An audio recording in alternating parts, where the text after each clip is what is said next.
दोस्तों, आप देख रहे हैं झीलों की नगरी उदयपुर राजस्थान से एक बड़ी खबर है जो कि राजनीतिक विषय पर है। देश में आज भारतीय जनता पार्टी द्वारा देश में सोनिया गांधी और राहुल गांधी जी के पुतले जो है वो फूके जा रहे हैं। आखिर क्या कुछ मामला है और किस प्रकार से आज की राजनीति हो गई है कि बात बात पर पुतले जलाना, आखिर ये क्या कुछ चल रहा है देश में, किस तरीके की राजनीति चल रही है, इस पे आज हम बहुत ही गहराई से चिंतन और मंथन। और हमारे साथ में सीनियर है आदरणीय गोपाल जी नागर, एक ऐसा चेहरा है जो कांग्रेस पार्टी में हमेशा समर्पित रहा है। आइए उनसे बात करते हैं कि आपने कई दशकों की इस राजनीति में क्या कुछ देखा है और आज का दौर कैसे गुजर रहा है, जहां कांग्रेस पार्टी धीरे धीरे देखें तो हम सभी जगह से सत्ता खोती जा रही है। ऐसे में कांग्रेस को कैसे खड़ा होना है, आज के इस आलोचनाएं वाले युग में कैसे मुकाबला करना है, इसके लिए हम विशेष चर्चा करते हैं। जी सर, स्वागत। बहुत बहुत धन्यवाद गोविंद जी भाई साहब आपका, आपने मुझे अवसर दिया। आज मैंने चैनल के माध्यम से देखा युवा जनता मोर्चा सोनिया गांधी का और राहुल गांधी का पुतला जला रहा है।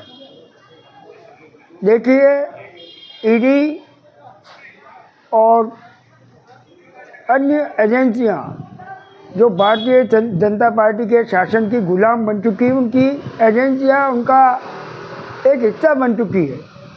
अगर किसी को डराना हो, ईडी का सहारा ले लेते हैं। भारतीय जनता पार्टी के कुछ युवा साथी बोल रहे थे कि आज़ादी के स्वतंत्रता सेनानियों ने हेराल्ड को सींचा। बिल्कुल बात सही है, लेकिन मैं उनसे पूछना चाहता हूँ कि तुम्हारे नेता भारतीय जनता पार्टी के आज़ादी के आंदोलन में किस तरह का काम कर रहे थे, थोड़ा इतिहास ये भी उठा के पढ़ लें। आज मैं उनसे पूछना चाहता हूँ, बात जब मनमोहन सिंह जी की सरकार थी, 2 स्पेक्ट्रम घोटाले का इन्होंने बहुत जोर शोर से हिंदुस्तान में उठाया था और कोर्ट में जब केस चला सबूतों के अभाव में, और उसमें कुछ था भी नहीं, वह केस टाइम फिक्स हो गया। तो भारतीय जनता पार्टी के लोगों की आदत में शुमार है, झूठ बोलो, जम के बोलो, जोर से बोलो, सोता चना बाजे घना। ये लोग आश्वासनों की भरमार करते हैं, झूठे वादे करते हैं, लेकिन काम एक रत्ती का नहीं करते हैं। आज जनता का ध्यान भटकाने के लिए हमारे आदरणीय नेता प्रताप सिंह जी खाचरेवास के यहाँ कल परसों छापा मारा इन्होंने, उनको डराने का प्रयास किया जा रहा है। कांग्रेस के जो अच्छे नेता हैं उनको ईडी और सीबीआई के माध्यम से भयभीत करते हैं और उन पर दबाव बनाते हैं कि आप कांग्रेस छोड़ के बीजेपी में आ जाओ। जब अगर कोई नेता, चाहे आप तृणमूल कांग्रेस के देखिए, चाहे कांग्रेस से गए लोग देखिए, उनको इसी तरह ईडी का भय दिखा के बीजेपी में ले गए और आज उनको शून्य करके बिठा दिया और उन पे से सारे मुकदमे, सारे गोल है जो आप मीडिया के माध्यम से प्रतिदिन देख रहे हैं। भारतीय जनता पार्टी का केवल एक काम है, अभी महाराष्ट्र में इन्होंने करके दिखाया कि धन लक्ष्मी योजना में 1500 रुपये का आश्वासन मुख्यमंत्री प्रधानमंत्री ने दिया था वहाँ महाराष्ट्र में कि प्रत्येक गृहिणी के घर में 1500 रुपये आएंगे। कल भास्कर के अंदर मैंने न्यूज़ पढ़ी और समाचार पत्रों में पढ़ी कि केवल 500 रुपये उन्हें दिया जाएगा। तो कौन सी नीति पे तुम काम कर रहे हो? युवा बेरोजगार घूम रहा है, देश नशे की हालात में युवा जाता जा रहा है, बेरोजगार है। आज पंजाब में देखिए, राजस्थान में देखिए, आए दिन छापों में गांजे और चरस पकड़ा रहे हैं। क्राइम इतना बढ़ चुका है राजस्थान में और पूरे हिंदुस्तान में कि जिसकी कोई अति नहीं है। बेरोजगारी सरकार बेरोजगारी पे कोई काम कर नहीं रही है, युवाओं को नए आयाम देने उसमें कोई काम नहीं है। आज देश पर संकट के बादल गहरा रहे हैं। देखिए आप, चाइना हमारी सीमा में घुस रहा है, उनको रोकने वाले नहीं हैं। सारे मंत्री केवल मजे कर रहे हैं। अमित शाह और मोदी जी, ये दोनों मंत्रियों को जिस तरह घोड़े की लगाम पकड़ते हैं उस तरह उनकी लगाम पकड़ रखी है, उनको कोई काम करने देते नहीं।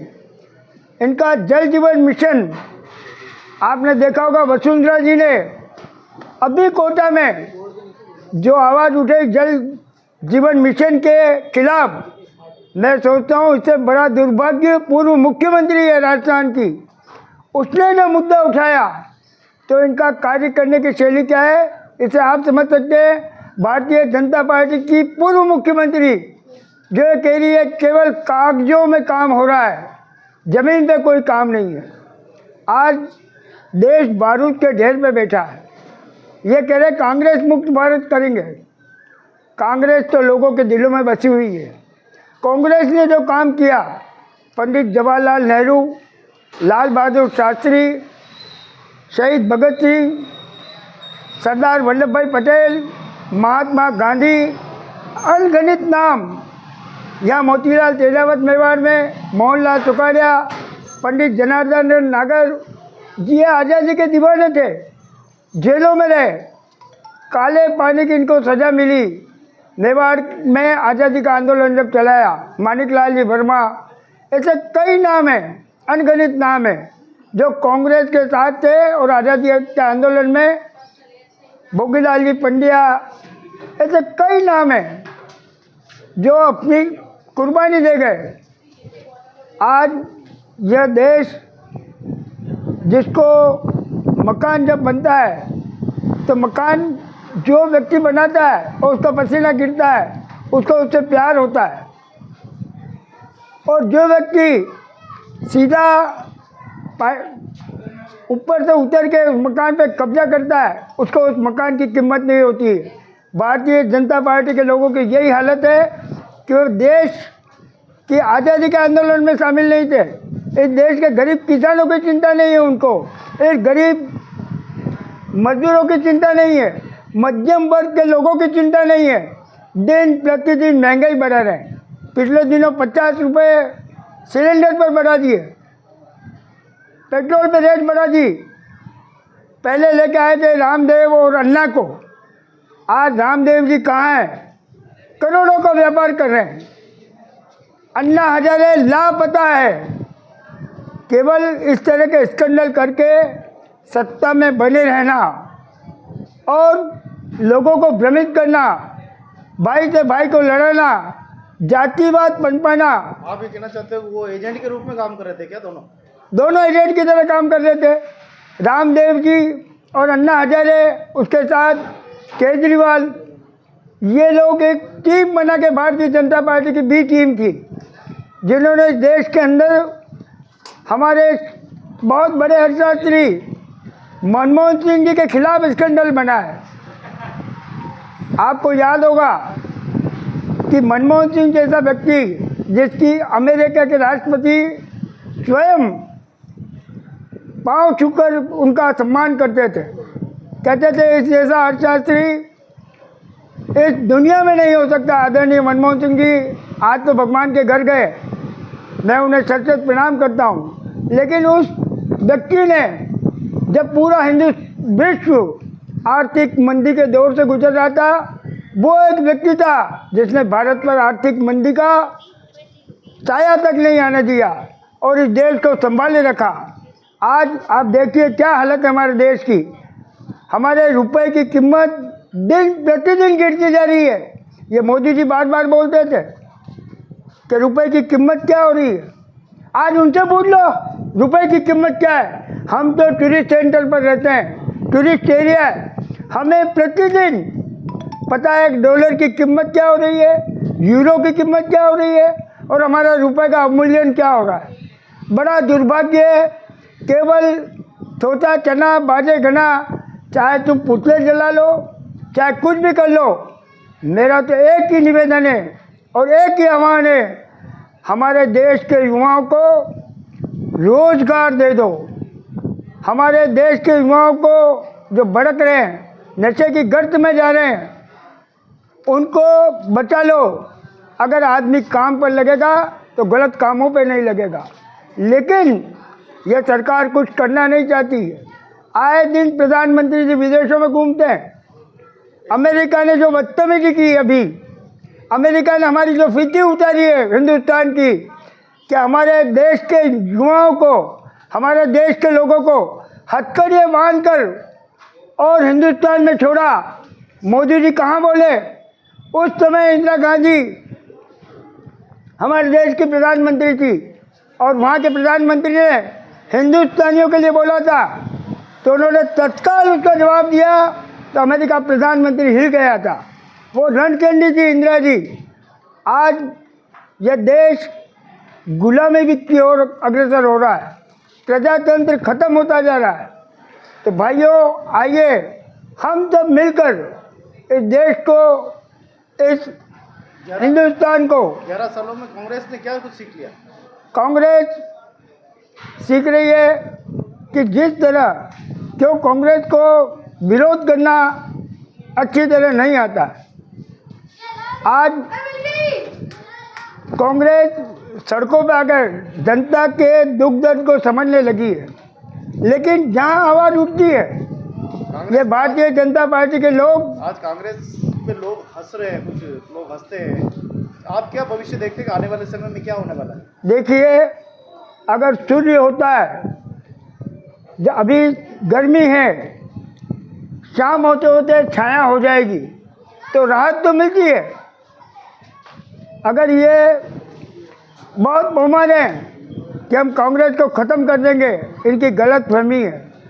कांग्रेस का अपना स्वर्णिम इतिहास है।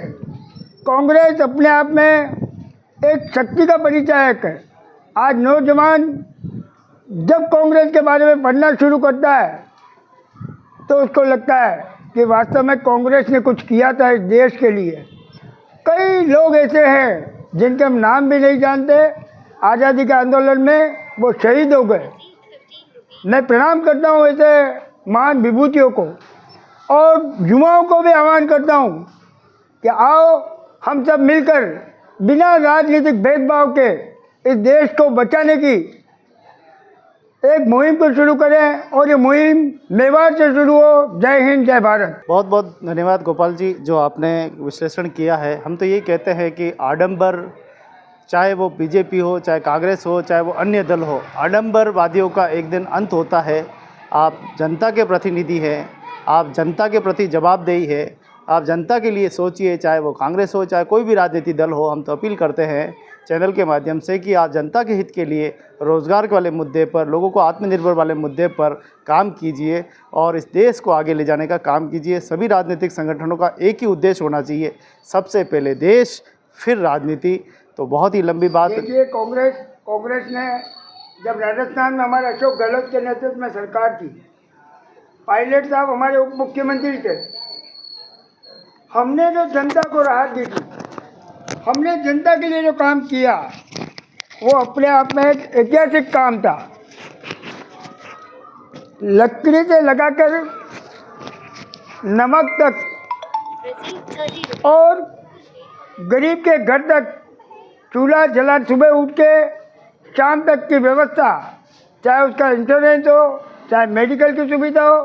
आज आप RNT मेडिकल कॉलेज में जाकर देखिए, ये तो उदयपुर का RNT बता रहा हूँ, पूरे राजस्थान में आदरणीय अशोक गहलोत जी के नेतृत्व में, हमारी कांग्रेस सरकार के नेतृत्व में जो मशीन और इक्विपमेंट बड़े बड़े महंगे लाकर लगाए, पिछले करीब 5 वर्षों से 2 करोड़ रुपए अशोक गहलोत जी मंजूर करके गए थे महिला चिकित्सालय बनाने के लिए। लेकिन आज तक इस सरकार के बनने के बाद पूरा 1 साल हो गया, किसी ने छूट नहीं ली है।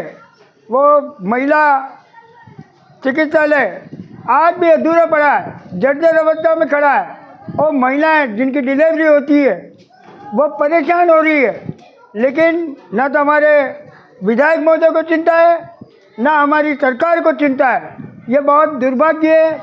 और महामहिम बार बार उदयपुर आ रहे, बार बार उदयपुर आते हैं, लेकिन उन्होंने भी सोच नहीं ली कि हमारे जनता के स्वास्थ्य के लिए हम क्या करें।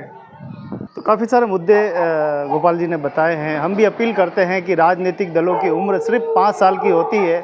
अगर आप अच्छे काम करेंगे तो सत्ता में बने रहेंगे। अच्छे काम कीजिए, अच्छे करनी कीजिए, अच्छे जनता को राहत दीजिए, देश के सर्वांगीण विकास में सारथी बनिए। या चाहे वो चिकित्सा हो, चाहे वो शिक्षा हो, दोनों ही पद्धति और रोज़गार के मुद्दे पर आप ध्यान दीजिए, वरना सरकार को जनता 5 साल में बटन दबाकर बदल दिया करती है। ये परिणाम रहा है। ये कांग्रेस को भी बड़ा अभिमान था और आप देख सकते हैं कि आज कांग्रेस 11 साल हो गए, आज भी सड़कों पर नज़र आ रही है। ऐसा ना हो कि भाजपा भी अच्छा काम करे, जनता के हित में काम करे, रोज़गार के हित में मुद्दों पे काम करे, ताकि वह हमेशा आगे बने रहें, अच्छा प्रतिनिधि उनको मिलता रहे। हम तो यही आशा करते हैं।